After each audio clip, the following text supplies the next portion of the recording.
기도하겠습니다. 하나님, 오늘도 저희들 이 자리에 불러 모아주시고 말씀 가운데서 저희들을 일일이 찾아오셔서 만나주심을 감사합니다.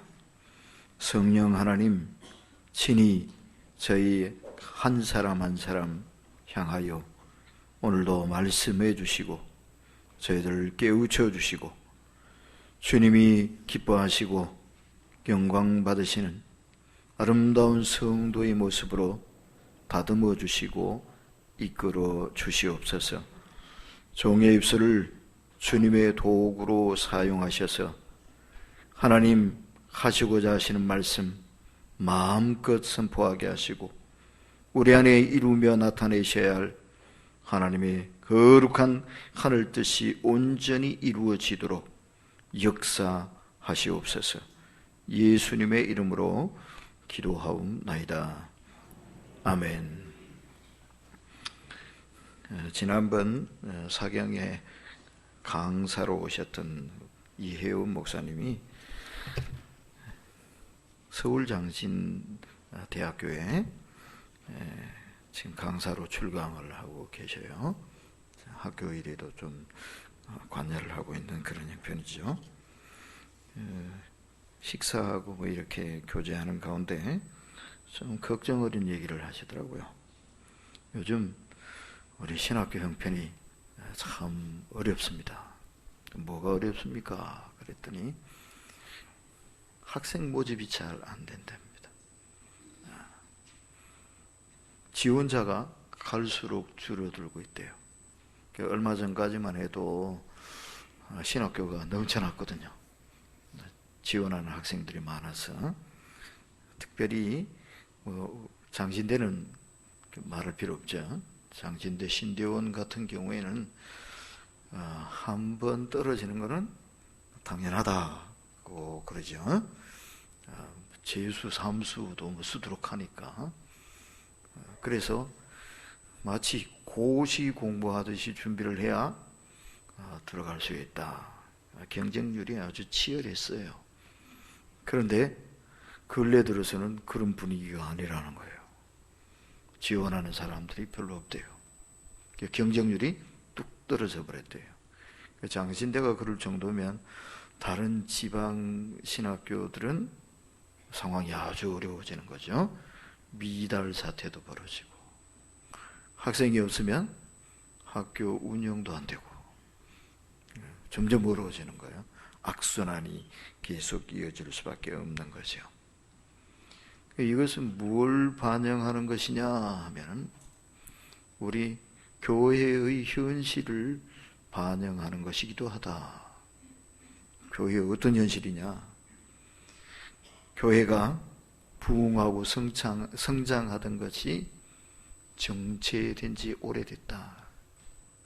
이제는 목회자로 나가는 것이 꿈이 아니라 옛날에는 많은 사람들이 목사가 되고 싶어하고 목회하는 것을 영광스러워하고 그렇게 했는데 지원자들이 없다 이 말은 이제는 매력을 잃었다라는 얘기예요. 별로 목사에 대한 그런 관심이 없다. 왜 그러냐? 교회가 그만큼 형편이 좋지 못하다라는 얘기예요. 어쩌면 이제 한국 교회의 전성기는 끝이 났다. 이렇게 얘기를 해야 되지 않을까 싶도록 교회의 사정이 갈수록 악화되어져 가고 있는 것이 우리의 현 주소입니다. 시대가 달라졌기 때문인 점도 물론 없지는 않습니다. 많이 변했지요. 옛날에 한창 우리 한국교회가 부흥하던 7, 80년대 어려웠죠. 형편이 안 좋았습니다. 먹고 사는 것이 정말 힘들었던 그런 시절이었습니다. 지금에 비하면 그야말로 하늘과 땅 차이라고 얘기해도 좋을 겁니다. 어려웠던 시절에는 오히려 교회가 뜨거웠습니다. 열심히 모였고 열심히 기도했고 예배하는데 온 힘을 다했습니다.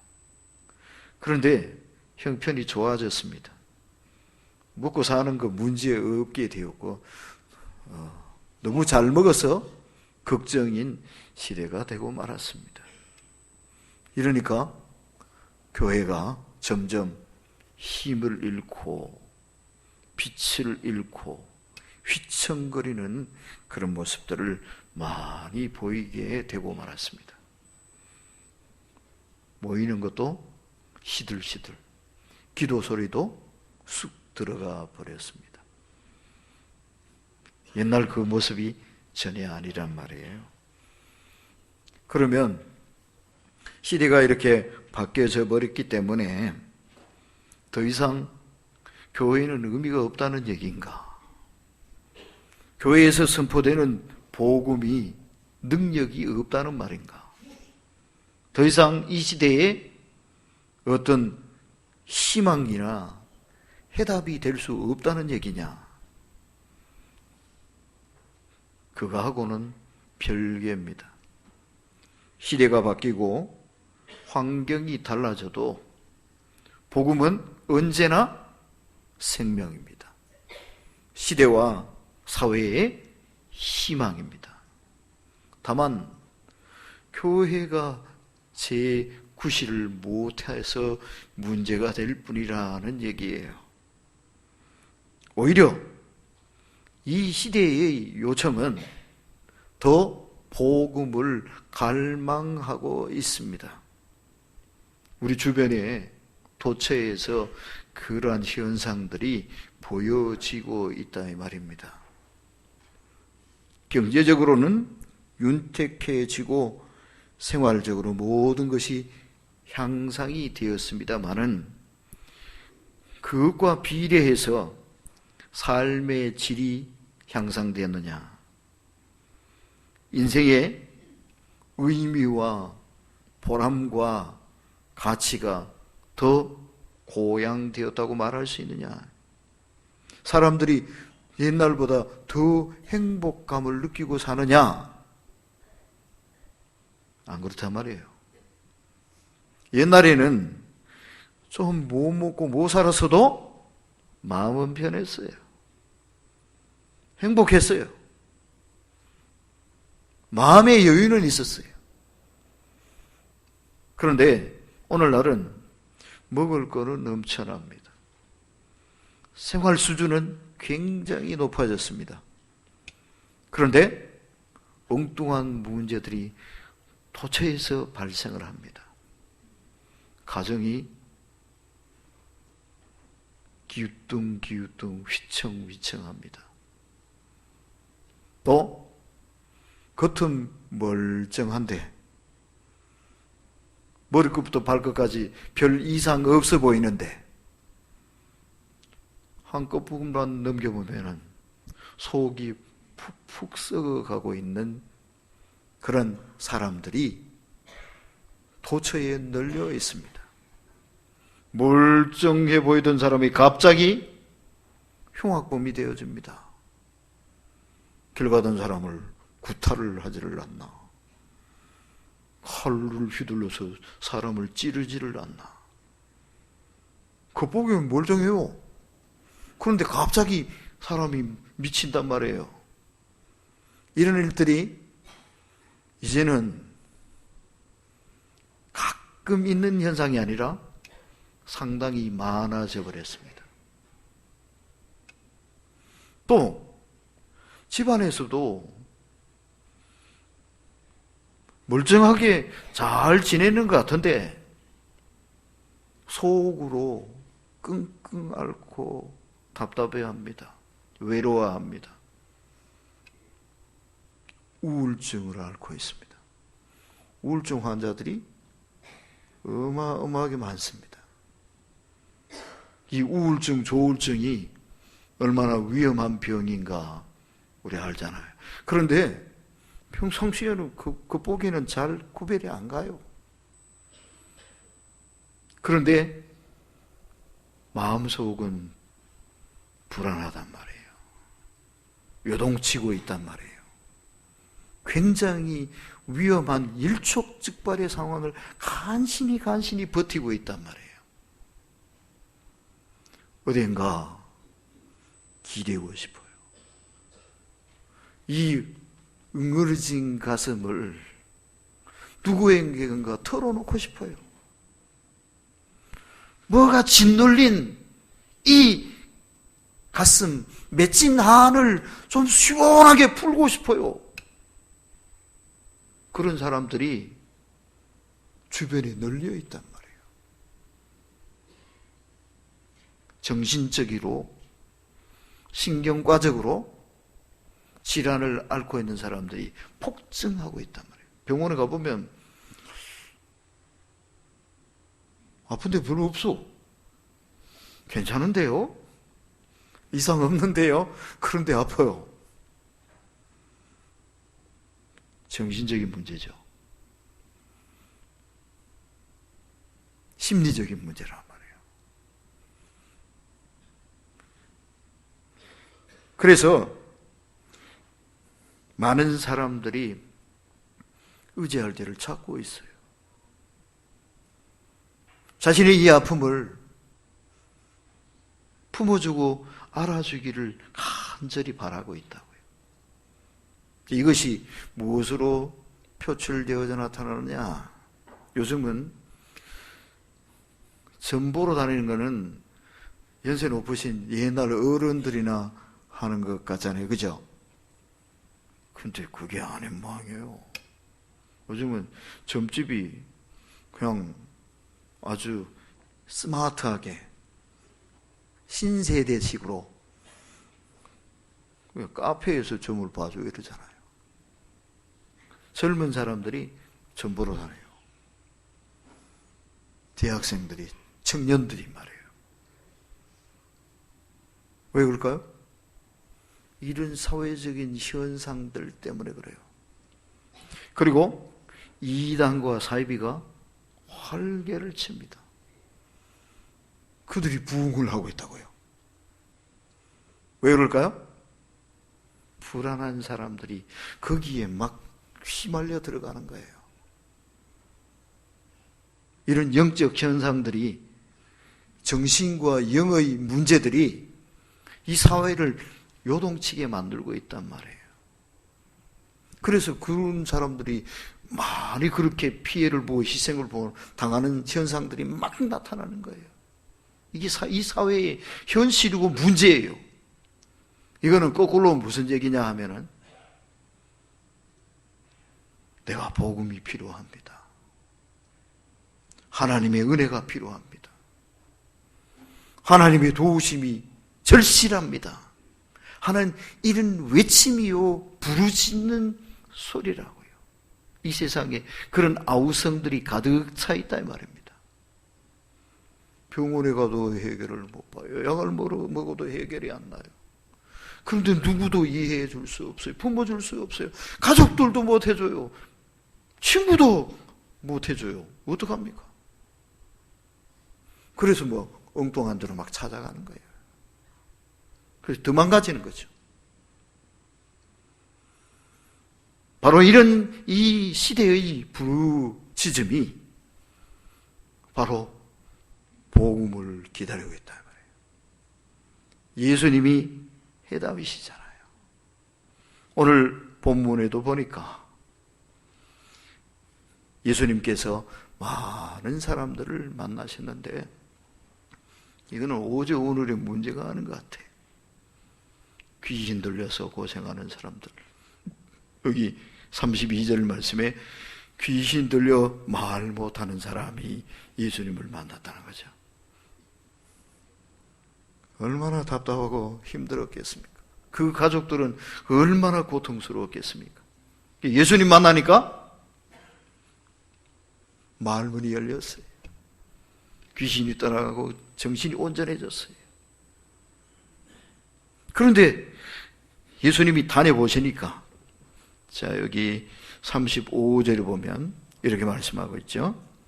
예수께서 모든 도시와 마을에 두루 다니사 예수님께서 도시와 마을에 두루 다니셨다, 이렇게 말씀하고 계시죠. 예수님 다녀보니까 그냥 가만히 계신 게 아니라 다니셨어요. 성내에서도, 그 시내에서도 사람들 만나셨고, 또 한적한 시골, 여기 마을이란 말은 소운이라는 얘기예요. 시내를 떠나가니까 거기는 들판이고, 그 들판을 좀 지나가니까 조그마한 마을이 나오고, 이런 마을들도 예수님이 막 찾아다니셨단 말이에요. 찾아다녀 보니까 어떠냐? 거기에 신음하는 사람, 통곡하는 사람, 방황하는 사람, 어찌해 좋을지 몰라서 정신줄 놓고 있는 사람, 이런 사람들이 너무너무 많더라 이 말이에요. 그래서 예수님이 하신 말씀이 이거잖아요. 자, 37절 말씀을 같이 한번 읽어봅시다. 시작. 이에 제자들에게 이르시되 추수할 것은 많되 일꾼이 적으니. 추수할 것이 많답니다. 보니까 너무 많아. 예수님의 손길이 필요한 사람이 너무 많아. 복음을 기다리는 사람이 너무 많아. 주님이 만져주시고 고쳐주시고 안아주시고 위로해주시고 살려주셔야 할 사람들이 너무 많아. 근데 예수님은 자기가 혼자뿐이야. 이 많은 사람들 어떻게 해야 되냐 말이에요. 그런데 이게 예수님 당시에만 그렇게 했냐 말이에요. 오늘도 마찬가지란 말이에요. 전도가 안 된다고요? 복음이 더 이상 효력이 없다고요? 그런 거 아니잖아요. 다만 뭘 안 해 그러냐? 우리가 주변을 안 돌아봐 그래요. 어떤 사람들이 있는지, 어떤 문제를 앓고 나 좀 도와주세요, 나 좀 살려주세요, 내 사정 좀 이해해 주세요, 부르짖는 소리에 귀를 막고 있어서 그럴 뿐이란 말이에요.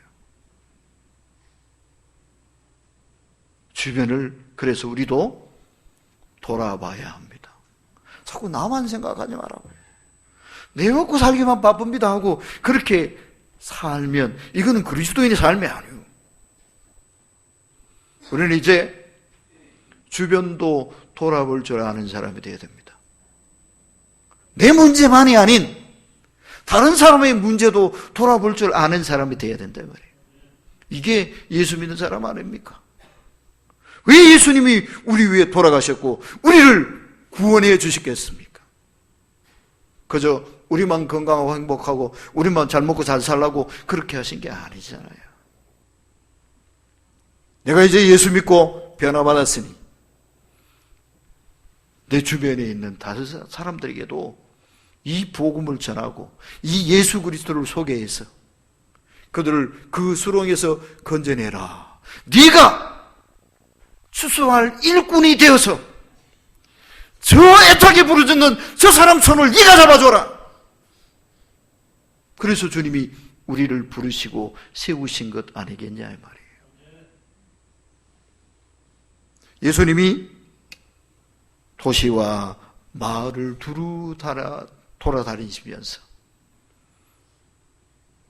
주님의 도움을 필요로 하는, 복음을 애타게 기다리는 그 사람을 한 사람 한 사람 만나 주셨듯이 우리도 그렇게 해야 된단 말이에요. 그래서 구체적으로 그럼 우리는 어떻게 돌아볼까? 그래서 제가 오늘 주보에다가 종이를 한 장씩 넣어놨어요. 꺼내보세요. 다 있죠? 네. 전도 대상자 찾아보기예요. 부담은 갖지 마시고 여기 빈칸들 있잖아요, 그죠? 여기에다가 내 주변을 한번 돌아보십시오.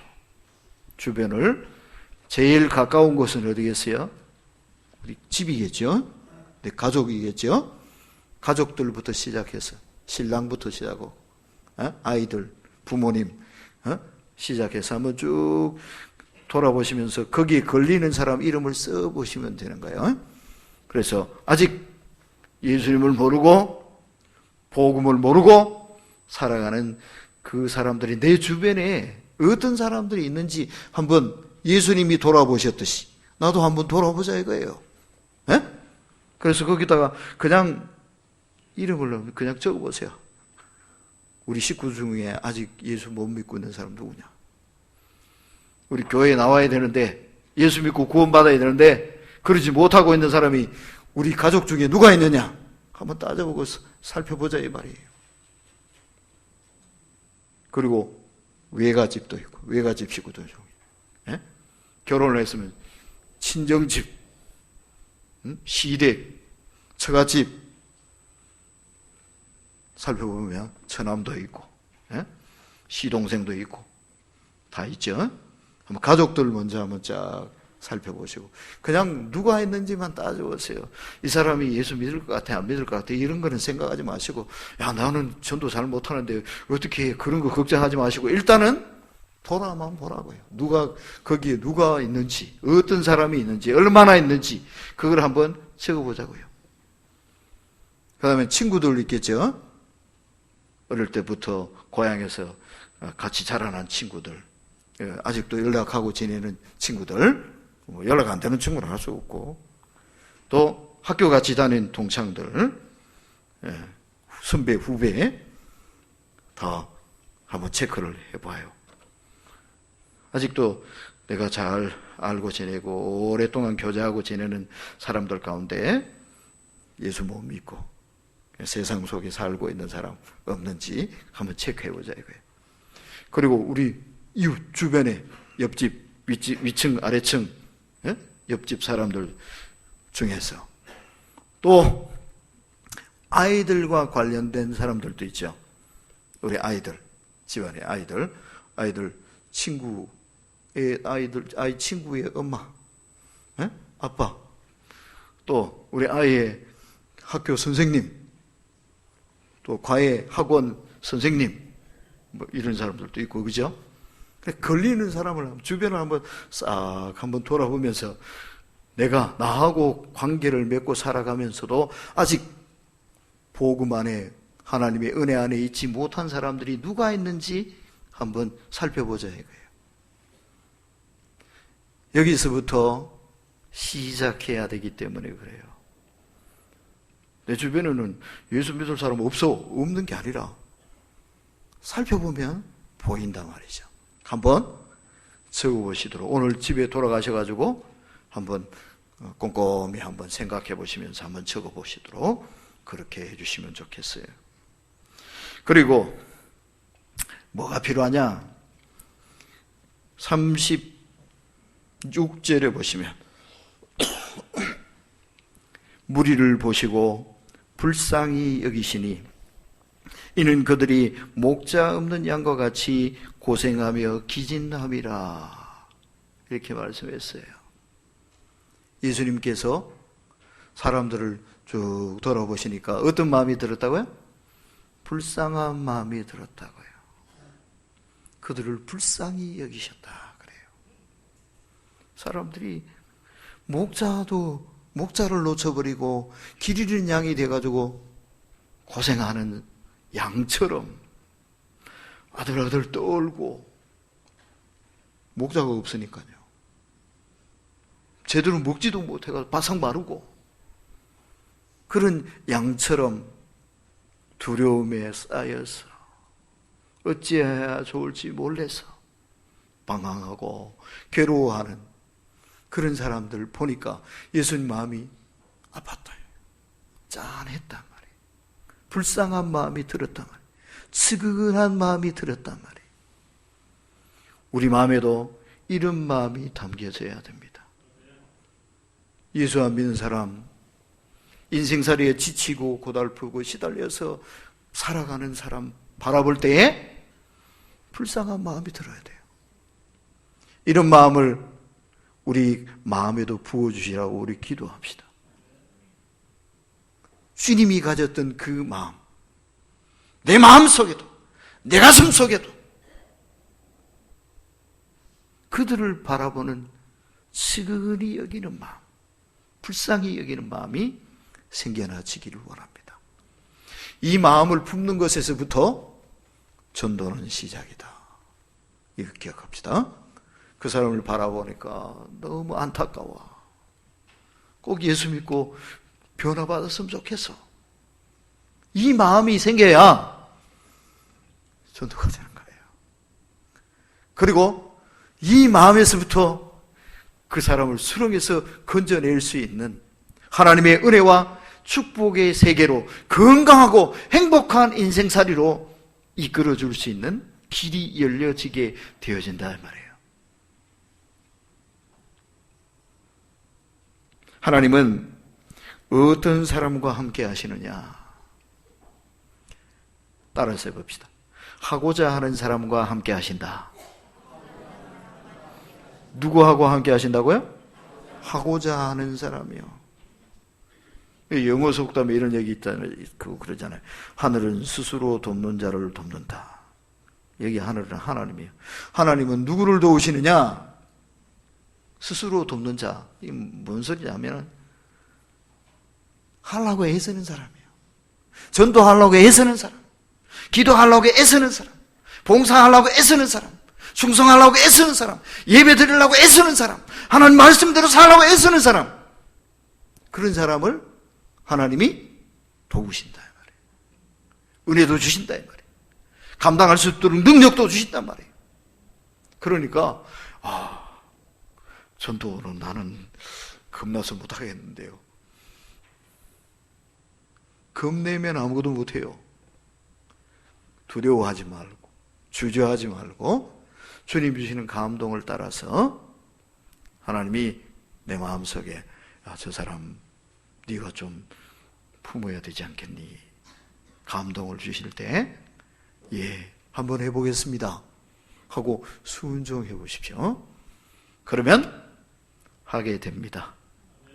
다음번에도 계속 말씀드리겠지만 저는 말도 잘 못하는데요, 뭐라고 말해야 될지 모르겠는데요, 걱정 안 해도 됩니다. 성경에 딱 얘기해놨잖아요. 무슨 말 할까 걱정하지 마라.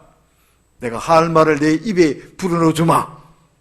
주님이 그렇게까지도 말씀하셨어요. 그러니까 다른 건 걱정하지 말고 하려고만 해보십시오. 한번 해보겠습니다. 주님이 원하시는 그 소원 제가 한번 해보겠습니다. 주님의 마음을 시원하게 내가 한번 해드리겠습니다. 하나님의 마음을 기쁘시게 하면 하나님은 우리 마음을 기쁘게 해주십니다.